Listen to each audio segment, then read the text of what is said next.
Hi மக்களே, நல்லா சுட சுட சூப்பராக டேஸ்ட்டில் செம்மையாக இருக்குங்க இந்த பிரியாணி. 65 பிரியாணி நல்லா ட்ரிபிள் கலரில் செம்மையாக இருக்குது பார்த்தீங்களா. பொல பொலன்னு நல்லா ஒன்றோடு ஒன்று ஒட்டாத சாதம் வந்து அவ்வளோ அட்டகாசமாக வரும். கறியும் அப்படியே ஒன்றோடு மாறாத அதோட 65 டேஸ்ட் எப்படி இருக்குமோ அதே மாதிரி பிரியாணியில் போட்டாலும் நம்ம அதே டேஸ்ட்டில் அதே மாதிரி நல்லா சூப்பராக இருக்குங்க கறி. அந்த அளவுக்கு நல்லாயிருக்கும் அந்த பிரியாணி. ட்ரை பண்ணி பாருங்கள், வீடியோவை முழுக்க பாருங்கள். இந்த வீடியோவில் வரக்கூடிய பொருளெல்லாம் போட்டு நம்ம அந்த சிக்கனை நல்லா ஒரு 1/2 ஹவருக்கு ஊற வச்சிடலாம். மாவு பொருள் எதுவுமே போடக்கூடாது. எண்ணெயில் போட்டு அப்படியே பொரிச்சிக்க வேண்டியதான்.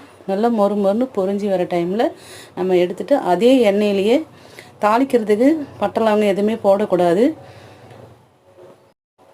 வெங்காயம், கொத்தமல்லி, புதினா இதெல்லாம் போட்டு நல்லா தாளிச்சிட்டு பச்சை மிளகாய் போட்டு வெங்காயம் போட்டு கொஞ்சமாக இஞ்சி பூண்டு பேஸ்ட்டு போட்டு கொஞ்சம் உப்பு போட்டு இதை நம்ம நல்லா அப்படியே நம்ம நல்லா குழைய பரட்டிட்டு கொஞ்சம் பிரியாணி மசாலா, காரத்துக்கு காஞ்ச மிளகாத்தூள், ஒரு லெமன் கரெக்டாக இருக்கும், தயிர் கொஞ்சம் ஆட் பண்ணி பொரிச்சு வச்ச சிக்கனையும் நம்ம அதோடு சேர்த்து நல்லா வதக்கிட்டு அதன் பிறகு பச்சை வாசனை போகிற அளவுக்கு வதங்கிட்டாலே போதும். இந்த கறி நம்ம ரெடி பண்ணுறதுக்குள்ளே பக்கத்து அடுப்பில் நம்ம சாதம் வச்சிடலாம். 1 டம்ளர் அரிசிக்கு 1.5 டம்ளர் தண்ணின்ற ரேஞ்சில் நம்ம சாதம் செய்யும் போதே நம்ம என்ன பண்ணோம், பட்டை லவங்கம், கிராம்பு இது எல்லாமே அது தண்ணியில் போட்டு கொதிக்க வச்சு சாதம் ரெடி பண்ணிவிட்டு இந்த சாதம் கொஞ்சம் கிரேவி கொஞ்சம் சாதம் கொஞ்சம் கிரேவி கொஞ்சம் அப்படி பண்ணிவிட்டு கடைசியாக கொஞ்சம் ஃபுட் கலர் நம்ம ஆட் பண்ணி இதை மாதிரி நம்ம ஒரு 10 நிமிஷம் தம் கொடுத்து இறக்கணும்னா அட்டகாசமான பிரியாணி ரெடிங்க. சூப்பராக இருக்கும்.